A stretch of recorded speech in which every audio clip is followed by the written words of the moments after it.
আগের দিন chemical kinetics যেখান থেকে শেষ করেছিলাম আর সেখান থেকে শুরু করি, এই ইকুয়েশনটা আলোচনা করেছিলাম। আমরা এটা দেখিয়েছিলাম যে ভরক্রিয়া সূত্র, ল অফ মাস অ্যাকশন, যেটা আমরা 11 ক্লাসে পড়েছিলাম, সেই হিসাবে বিক্রিয়ার হার বিকারক পদার্থের গাঢ়ত্বের ওপর কিভাবে নির্ভর করে না, বিকারক পদার্থের সক্রিয় ভরের ওপর নির্ভর করে।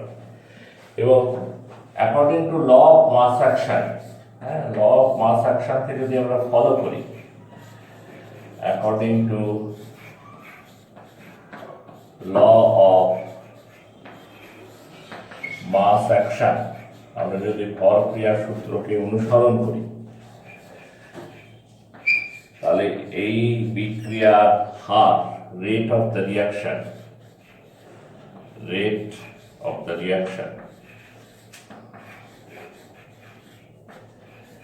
এটা কার সাথে প্রপোর্শনাল হওয়া উচিত? এটা প্রপোর্শনাল হওয়া উচিত কনসেন্ট্রেশন অফ N2O5 এর হোল স্কোয়ারের সাথে। কিন্তু বাস্তবে, ইন রিয়েলিটিতে আমরা কি দেখেছি, যে রেট অফ দ্য রিয়াকশন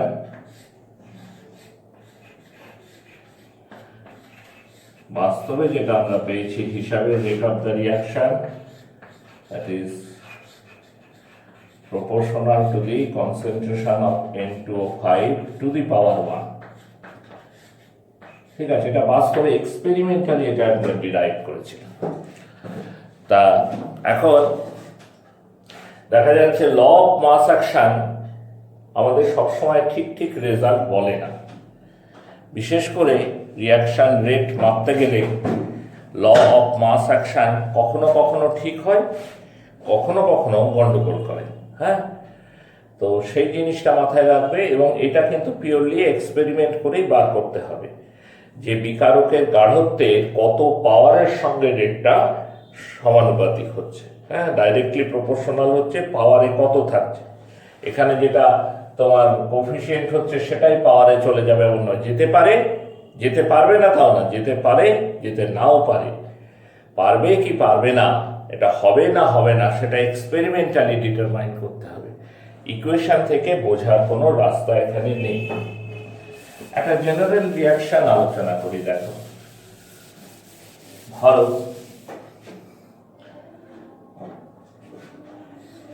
এ অণু এ, বি অণু বি, এরা রিয়াক্ট করে সি অণু সি আর D molecules of D এই তৈরি করছে। A molecules of A on reaction with B molecules of B produce C molecules of C and D molecules of D। তো ধরা যাক এটা একটা এর যে রেট ডিটারমাইনিং স্টেপ, তাতে A এবং B দুটোই পার্টিসিপেট করেছে। রেট ডিটারমাইনিং স্টেপে A এবং B দুটো রিয়াক্ট্যান্টই পার্টিসিপেট করেছে, এবং রিয়াকশন রেট যেটা,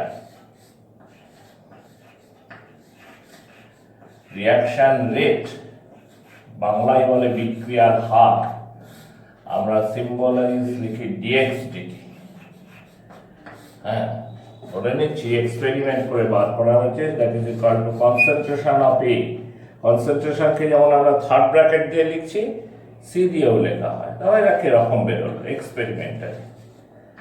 concentration of A whole square into concentration of B to the power 1। তাহলে এই চিহ্নটা যদি আমরা তুলে দিই, ইকুয়াল চিহ্ন আনি, তাহলে একটা কনস্ট্যান্ট আসে।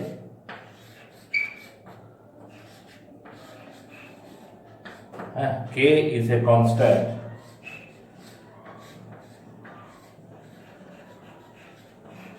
K অনেক রকম নাম আছে, এটাকে কল্ড রেট কনস্ট্যান্ট তাও বলে,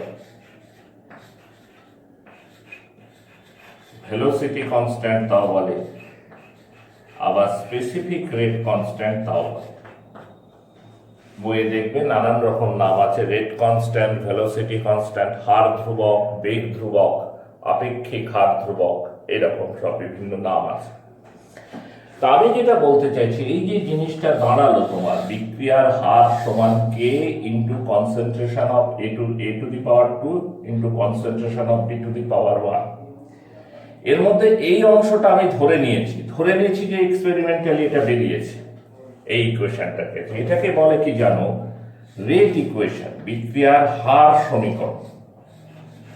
এই জিনিসগুলো আজকে তোমাদের আমি শেখাতে চাইছি। রেট ইকুয়েশন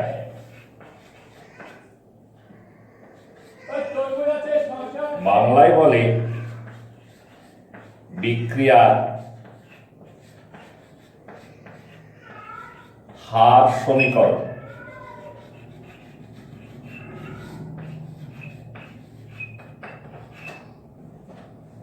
ঠিক আছে, কে কি বলে এটা তো আগেই বলেছি আমরা, যে কে বলে বিক্রিয়ার রেট কনস্ট্যান্ট। কে এর মান কি করে বের করবে? যদি if concentration of A এটা যদি 1 ইউনিটি হয় এবং concentration of B এটাও যদি ইউনিটি হয়, তাহলে dx dt সমান হবে K। অর্থাৎ একক গাঢ়ত্বের বিকারক পদার্থ নেওয়া হলে বিক্রিয়ার হার যা পাওয়া যাবে সেটাই হচ্ছে বিক্রিয়ার হার ধ্রুবক। What is the rate constant of the reaction? It is the rate of the reaction when the concentration of the reactant are taking as unity।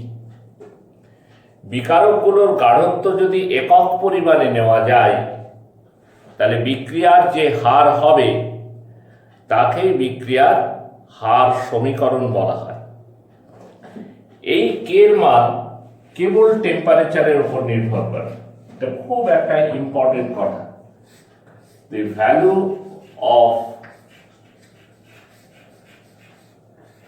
rate constant, the value of rate constant K depends upon the temperature।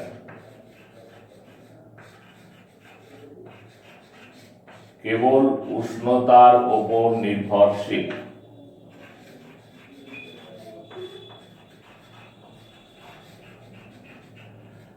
আর কোনো কিছুর উপর নির্ভরশীল নয়। বিকারক পদার্থের গাঢ়ত্ব কোনো কিছুর উপর নির্ভরশীল নয়। এটা একটা খুবই ইম্পর্টেন্ট কথা। বিক্রিয়ার হারও উষ্ণতার উপর নির্ভরশীল, বিক্রিয়ার হার ধ্রুবকও উষ্ণতার উপর নির্ভরশীল। Rate of the reaction depends upon temperature and rate constant of the reaction also depends upon temperature। দুটোই উষ্ণতার উপর নির্ভর করে, কিন্তু বিক্রিয়ার হার বিকারক পদার্থের গাঢ়ত্বের উপরও নির্ভর করে। Rate of the reaction depends upon the concentration of the reactant also. তুমি যদি রিয়াক্টেন্টের কনসেন্ট্রেশনকে পাল্টিয়ে দাও, তাহলে রেটটাও পাল্টিয়ে যাবে, কিন্তু রেট কনস্ট্যান্ট পাল্টাবে না। But rate constant is a constant. It does not depend upon the concentration of the reactant. It is independent of concentration of the reactant. Rate constant বিকারকের গাঢ়ত্বের ওপর কোনোভাবেই নির্ভরশীল নয়। এটা কেবল মাত্র উষ্ণতার উপর নির্ভরশীল। কথাটা মনে রেখো।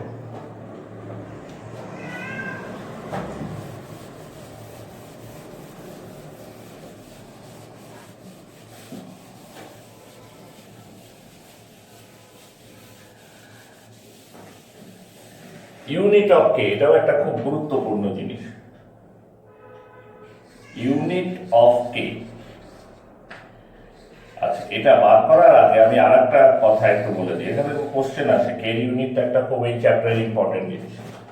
অর্ডার অফ এ রিয়াকশন, এই কথাটা আগে আলোচনা করে নিয়ে তারপর ইউনিট অফ কে আসছে। অর্ডার অফ দ্য রিয়াকশন, এই বিক্রিয়ার ক্রম কি? অর্ডার অফ দ্য রিয়াকশন, এই বিক্রিয়ার ক্রম কি? এই বিক্রিয়ার ক্রম হলো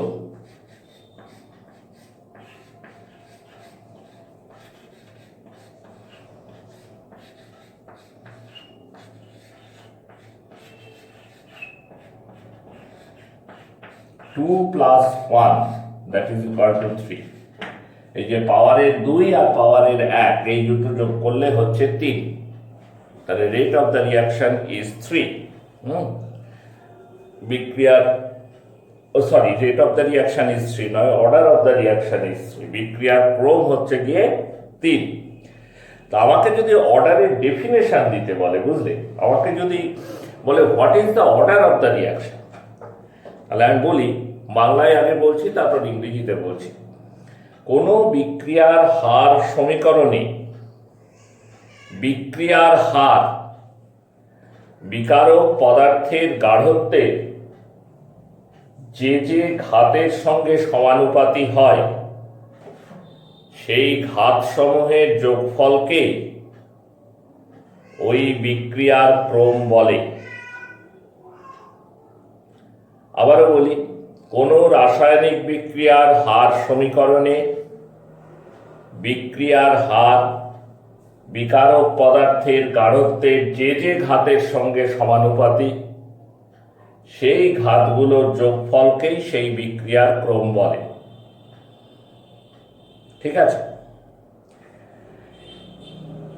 Order is of a reaction is the summation of the power. Order of a reaction is the summation of the power to which the concentration term of the reactant is raised at the rate equation. Order of a reaction এটা কি? It is the summation of the power to which the concentration of the reactant is raised in rate equation is called the order of the reaction. এই particular বিক্রিয়ার ক্ষেত্রে অর্ডারটা হচ্ছে 3। আমরা আরো আলোচনা করতে পারি। আগের দিন আমরা আলোচনা করছিলাম SN1 আর SN2 বিক্রিয়া দিয়ে, সেই কথাটা ধরেই আবার আলোচনা একটু করতে পারি। ধরো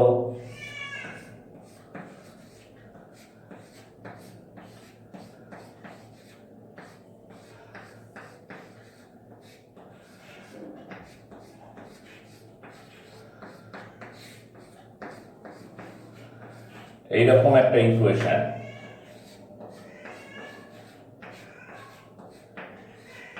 একটা বিক্রিয়া, ইকুয়েশন বলা তো ঠিক না, ইকুয়েশন কোনো হাইপোথেটিক্যাল নয়, একটা কেমিক্যাল রিয়াকশন যা ঘটে তার ইকুয়েশন। এটা আমরা আগের দিনই ডিসকাস করেছিলাম যে এটা একটা কমপ্লেক্স রিয়াকশন, অর্থাৎ একাধিক ধাপে ঘটে। প্রথম ধাপ, স্টেপ 1-এ একটা কার্বোক্যাটায়ন তৈরি হয়।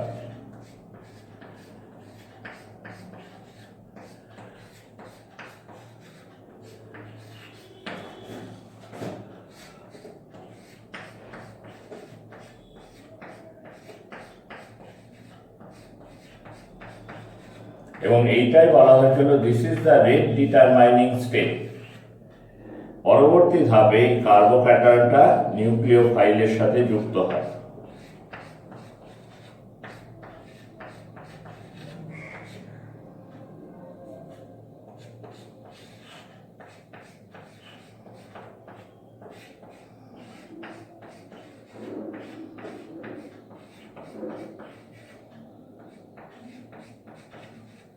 তো ফার্স্ট স্টেজটা বলা হয়েছিল this is rate determining stage, RDS, rate determining step. হ্যাঁ, এই ধাপে দেখো KOH নাই। আমরা কি বলেছিলাম যে যেটা স্লোয়েস্ট স্টেপ সেটাই হচ্ছে রেট ডিটারমাইনিং স্টেপ, যে ধাপটা ধীরে ধীরে ঘটে সেটাই হচ্ছে বিক্রিয়ার হার নির্ণয়কারী ধাপ। সেখানে KOH পার্টিসিপেট করছে না, ঠিক আছে? সেখানে KOH পার্টিসিপেট করছে না, তাহলে বিক্রিয়ার হার KOH এর কনসেন্ট্রেশনের উপর ডিপেন্ড করবে না, করবে কার উপরে? অনলি অ্যালকিল হ্যালাইডের উপরে ডিপেন্ড করবে। এক্সপেরিমেন্ট করে দেখা গেছে এই বিক্রিয়ার হার, রেট অফ দ্য রিয়াকশন,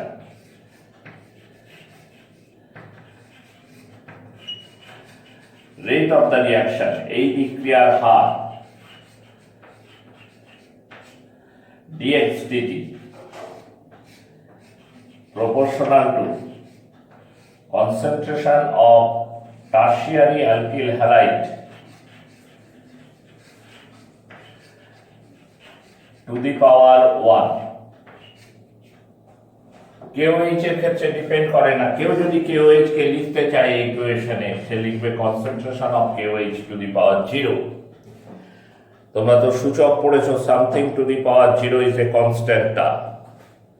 তাহলে অর্ডার অফ দ্য রিঅ্যাকশন কি হলো? What is the order? Order হলো 1 plus 0, that is equal to 1। এই বিক্রিয়ার অর্ডার হলো 1। আবার দেখো, প্রাইমারি অ্যালকিল হ্যালাইড নিয়ে আমরা এক্সাম্পল দিয়েছিলাম। সে তো SN2 পথে রিঅ্যাক্ট করে।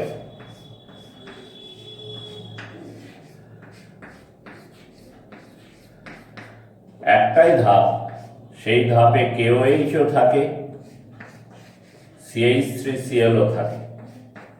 তাহলে এলিমেন্টারি রিঅ্যাকশন বলা হয় এটাকে, অর্থাৎ এক ধাপে সম্পন্ন বিক্রিয়া।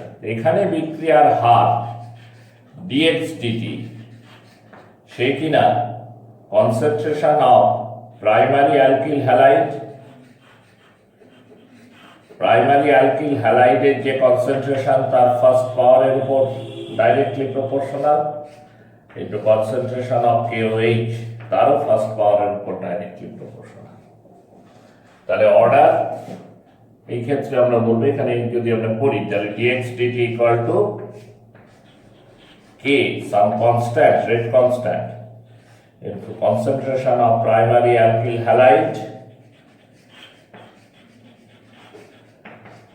to the power 1 into concentration of KOH বা OH minus to the power 1. তাহলে order of the reaction is 2. 1 plus 1 equal to 2. Summation of the power. এখানেও আমরা লিখে দিলাম, একটা রেট ইকুয়েশন লেখা উচিত ছিল, dx/dt সমান কি some constant, rate constant, into concentration of tertiary alkyl halide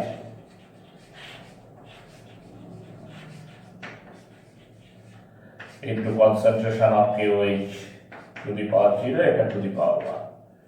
তাহলে KOH এর সাপেক্ষে বিক্রিয়ার হার শূন্য আমরা বলি, হ্যাঁ, আর অ্যালকিল হ্যালাইডের ফার্স্ট পাওয়ারের সাথে ডাইরেক্টলি প্রপোর্শনাল। তাহলে অর্ডার জিনিসটা কি বোঝা গেল? দেখো, অর্ডার হোল নাম্বার হতে পারে, 0 হতে পারে, ফ্র্যাকশন হতে পারে, আবার ওভারঅল অর্ডার নেগেটিভ না হলেও এমন হতে পারে কোনো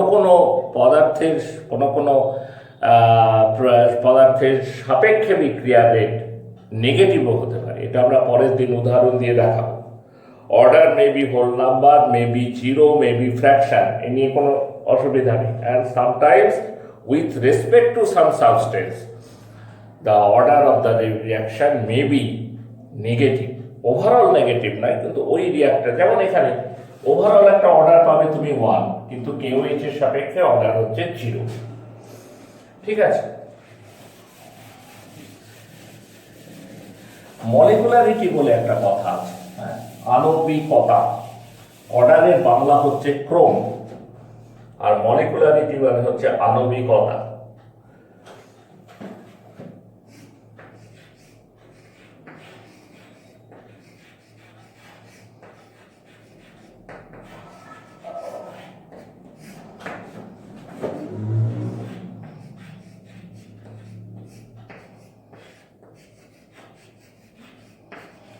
আণবিকতার ডেফিনেশন দিতে গেলে আমরা বলবো যে কোনো একটা রাসায়নিক বিক্রিয়া সম্পন্ন হতে সর্বনিম্ন যতগুলো অণুর প্রয়োজন হয়, the minimum number of molecule required for completion of a chemical reaction. কোনো একটা রাসায়নিক বিক্রিয়া সম্পন্ন হতে সর্বনিম্ন যতগুলো অণুর প্রয়োজন হয় তাকে মলিকুলারিটি বলে, ওই বিক্রিয়ার মলিকুলারিটি বলে। The minimum number of molecule is required for completion of a chemical reaction. আমরা একটা কমন এক্সাম্পল দিই, এটা প্রায় প্রতিটা বইয়ে দেখতে পাবে। ধরো এটা একটা ইকুয়েশন 2H2O2, এটা ভেঙে হচ্ছে 2H2O প্লাস O। ইকুয়েশন থেকে মনে হচ্ছে যে 2 অণু H2O2 ক্রমে বিক্রিয়াটা হয় না, আসলে কিন্তু তা নয়। এই রিয়াকশনটা এক মলিকুলে H2O2 থাকলেও হয়, সেটা ভেঙে H2O প্লাস নেসেন্ট অক্সিজেন তৈরি করে। কিন্তু এইভাবে তো আমরা ইকুয়েশন লিখি না, আমরা সেই জন্য অপেক্ষা করি যে আর এক মলিকুল ভাঙলো, তাহলে আর একটা নেসেন্ট অক্সিজেন পেলাম, এরকম করে দুটো H2O2 ভাঙলে পরে একটা অক্সিজেন মলিকুল পেতে পারি আমরা। এই বিক্রিয়ার মলিকুলারিটি 1। এমনি ব্যালেন্সড ইকুয়েশন লিখতে গেলে হয়তো 2H2O2 লিখেছি, কিন্তু একটা H2O2 মলিকুল দিলেই বিক্রিয়া চলে যায়, বিক্রিয়া কমপ্লিট হয়ে যায়। তাহলে এই নির্দিষ্ট বিক্রিয়ার ক্ষেত্রে বিক্রিয়ার আণবিকতা মলিকুলারিটি হচ্ছে 1। মলিকুলারিটি জেনারেলি হোল নাম্বার হয়, এটা অর্ডারের সাথে মলিকুলারিটির একটা বিরাট ফারাক। অর্ডার আমি আগেই বলেছি ফ্র্যাকশন হতে পারে, জিরো হতে পারে, হোল নাম্বার হতে পারে, কিন্তু মলিকুলারিটি জেনারেলি হোল নাম্বার হয়, এটা 1 নম্বর। দ্বিতীয় ফারাকটা অর্ডারের সাথে মলিকুলারিটির এখানেই যে অর্ডার হচ্ছে একটা এক্সপেরিমেন্টাল জিনিস। ইকুয়েশন থেকে তুমি আন্দাজ করতে পারবে না অর্ডার। অর্ডার এক্সপেরিমেন্ট করে বার করতে হয়। প্রথমত বার করতে হয় কোনটা রেট ডিটারমাইনিং স্টেপ, সেখানে কোন কোন রিঅ্যাক্টেন্ট আছে, এবং তারপর বার করতে হয় সেই রিঅ্যাক্টেন্টগুলোর কনসেন্ট্রেশনের কত পাওয়ারের সাথে ওভারঅল রেটটা ডিপেন্ড করছে, ঠিক আছে কিনা। কিন্তু মলিকুলারিটি একটা থিওরিটিক্যাল রাশি, মোটামুটি ইকুয়েশন থেকে তুমি আন্দাজ করতে পারো। এই ইকুয়েশন থেকে আমরা বুঝতে পারি একটা H2O2 ভাঙলে একটা নেসেন্ট অক্সিজেন তৈরি হয়। একটা নেসেন্ট অক্সিজেন দিয়ে ইকুয়েশন লিখি না, তাই ব্যালেন্স করার খাতিরে আমরা দুটো H2O2 লিখেছি। মলিকুলারিটিকে আমরা বলি এটা একটা থিওরিটিক্যাল জিনিস, এটা ইকুয়েশন থেকে আন্দাজ করা যেতে পারে, ঠিক আছে। কোনো এলিমেন্টারি রিয়াকশন, আগের দিন আমি বলেছিলাম তোমাদের স্মরণ থাকতে পারে, মৌলিক বিক্রিয়া কোনো এলিমেন্টারি রিয়াকশনের ক্ষেত্রে কিন্তু অর্ডার এবং মলিকুলারিটি দুটোই সমান হয়। কোনো এলিমেন্টারি রিয়াকশনের ক্ষেত্রে অর্ডার এবং মলিকুলারিটি দুটো সমান হয়, কথাটা মনে রাখো। আমি একটু পরে একটা কোশ্চেন ডিসকাস করব। যেগুলো কমপ্লেক্স রিয়াকশন তাদের একাধিক ধাপে হয়। কমপ্লেক্স রিয়াকশন মানে কি 2, 3, 4 ধাপে হবে, এক একটা ধাপে এক এক রকম মলিকুলারিটি হয়, ঠিক আছে। এক একটা ধাপের মলিকুলারিটি এক এক রকমের হয়। কমপ্লেক্স রিয়াকশনের ক্ষেত্রে কিন্তু ওভারঅল মলিকুলারিটি বার করাটা মুশকিল আছে। একটা কোশ্চেন আমি বলছিলাম, এরকম বললো তোমাকে একটি বিক্রিয়ার হার সমীকরণ dx dt সমান k into concentration of a square into concentration of b to the power half. বললো whether it is a elementary reaction, এটা কি এই যে হার সমীকরণটা যে বিক্রিয়া দেয়া আছে এটা কি এলিমেন্টারি রিয়াকশন হতে পারে, এটা কোশ্চেন করলো। হার সমীকরণ দিয়ে বললো whether it is an elementary reaction, এটা কি একটি মৌলিক বিক্রিয়া। তো আমরা কি করে করব? প্রথমেই অর্ডার বের করব, order of this reaction. Order কত? 2 + ½ তার মানে অর্ডার হচ্ছে 5/2। যদি এলিমেন্টারি রিয়াকশন হয় তাহলে তার মলিকুলারিটিও 5/2 হতে হবে, কারণ এলিমেন্টারি রিয়াকশনের অর্ডার আর মলিকুলারিটি সমান হয় বলেছি আমরা। তাহলে ইটস মলিকুলারিটি ইজ অলসো 5/2। কিন্তু সেটা তো সম্ভব নয়, কারণ মলিকুলারিটি আমরা বলছি হোল নাম্বার, এটা কখনো ফ্র্যাকশন হতে পারে না।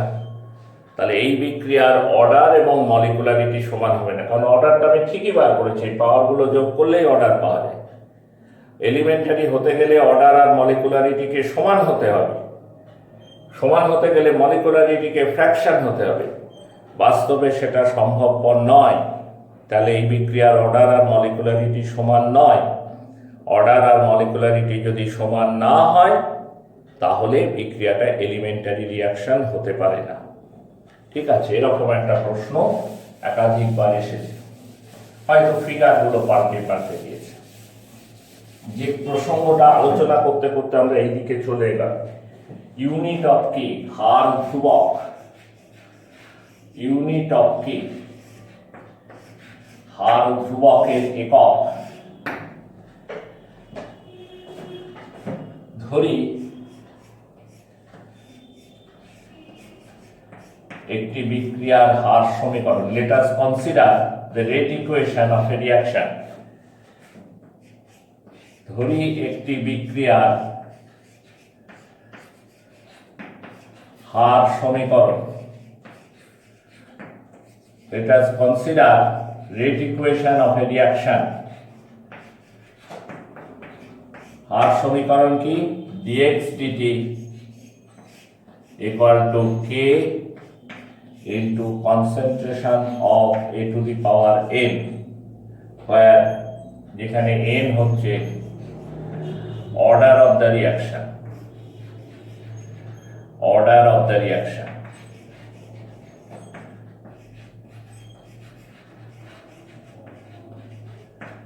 তাহলে k সমান কি হবে? dx dt by concentration of a to the power n। k এর ইউনিট কি হবে? এটার ইউনিট বাই এটার ইউনিট। dx dt এর ইউনিট কি? Mole per litre per second, আমরা প্রথম ক্লাসে আলোচনা করেছিলাম। কনসেন্ট্রেশন অফ এ, এটা কি? Mole per litre to the power n. তাহলে সব মিলিয়ে কি দাঁড়ালো? Mole per litre per second by mole to the power n litre to the power minus n. সেখান থেকে আমরা পাই mole to the power 1 minus N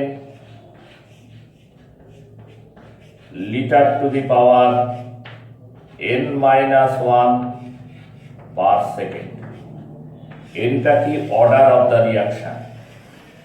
তাহলে বুঝতে পারছো যে কে এর ভ্যালু কিন্তু রিঅ্যাকশনের ক্রম বা অর্ডারের উপর নির্ভরশীল। ধরো অর্ডার 1, ফার্স্ট অর্ডার রিঅ্যাকশন, বিক্রিয়ার অর্ডার 1, ইউনিট অফ কে কি হবে? ইউনিট অফ কে হবে mole to the power 1 minus 1 litre to the power 1 minus 1 per second সমান পার সেকেন্ড।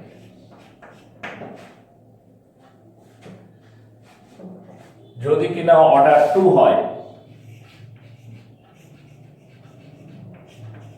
এটা অর্ডার 1, এটা অর্ডার 2 হয়, তাহলে unit of K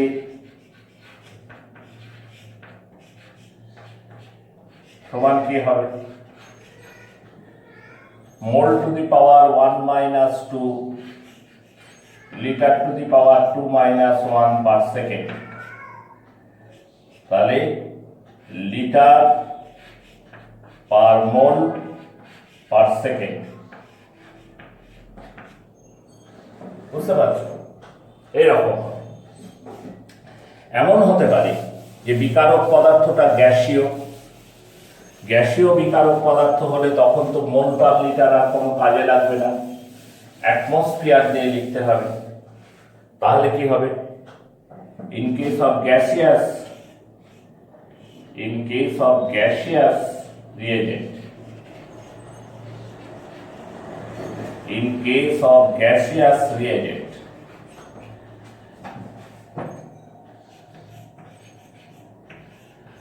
in case of gaseous reagent, k সমান কি? যথারীতি dx dt by Ca to the power n। dx dt কি হবে? Atmosphere per second. আর Ca এর ক্ষেত্রে তখন আমরা অ্যাটমসফিয়ার দিয়ে লিখবো atm to the power n। তাহলে সব মিলিয়ে atm to the power 1 minus n per second। ঠিক আছে? তো এইরকম করে কের ইউনিট থেকেও কোশ্চেন আসে তোমাদের, বুঝতে পেরেছো? কের একটা ইউনিট দিয়ে বলতে পারে যে বিক্রিয়াটা কোন ক্রমের বিক্রিয়া তা বার করো, হ্যাঁ, বা একটা ক্রম বার করে সেটাকে আবার অ্যাটমসফিয়ারে তার একক কি হবে সেটা বের করো। তা আমরা পরবর্তী ক্লাসগুলোতে এই ধরনের প্রবলেমগুলো নিয়ে আলোচনা করব। আর একটা কথা বলবো, তোমাদের বইয়ে দেখবে বিভিন্ন অর্ডারের বিক্রিয়ার সমীকরণ আছে, সেখান থেকেও কোশ্চেন আসে। হয়তো বললে একটা শূন্য ক্রমের বিক্রিয়ার উদাহরণ দাও, বা একটা ফ্র্যাকশনাল অর্ডারের বিক্রিয়ার উদাহরণ দাও। এটা কিন্তু খুব বুদ্ধির কাজ কিছু নয়, তোমার উদাহরণটা মনে থাকলেই তুমি দিতে পারবে। তোমার বইয়ে সব ধরনের উদাহরণ আছে, একটা একটা করে চেষ্টা করবে মনে রাখা। ঠিক আছে, আজকে এই পর্যন্ত।